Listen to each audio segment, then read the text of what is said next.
അവരോട് തമാശ രൂപേണ പറഞ്ഞതാ, നിങ്ങൾ ഇവിടെ കിടന്ന് നിരാഹാരം കിടന്നാൽ നിങ്ങളുടെ ആരോഗ്യം പോവും. നിങ്ങൾ ഇവിടെ കിടന്ന് എത്ര നശിച്ചാൽ ഇതൊന്നും ഇവിടുത്തെ ഗവൺമെന്റ് കാണാൻ പോകുന്നില്ല. അവന് തടസ്സം ഉണ്ടാവണം, അധികാര കസേരയിലിരിക്കുന്ന ഒരുവന് തടസ്സം ഉണ്ടാവണം.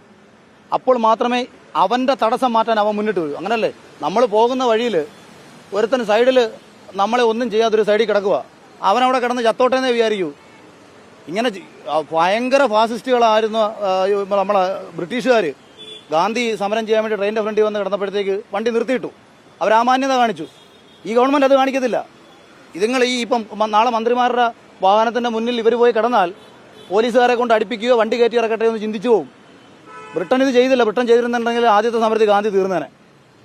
അപ്പം ആ മനോഭാവം പോലും ഇല്ല. നമ്മൾ ആർക്കെതിരെയോ ഒരു കാലത്ത് പോരാടി നമ്മളിവിടെ സ്വാതന്ത്ര്യം നേടിയെടുത്തിട്ട് ഇന്ന് മറ്റൊരു കാര്യത്തിന് വേണ്ടിയിട്ട് ഗവൺമെന്റിനെ അതിനെക്കാട്ടിയും വലിയ ഫാസിസ്റ്റായിട്ട് കണ്ടുകൊണ്ട് ഒരുപറ്റം ജനങ്ങൾ സമരം ചെയ്യുക.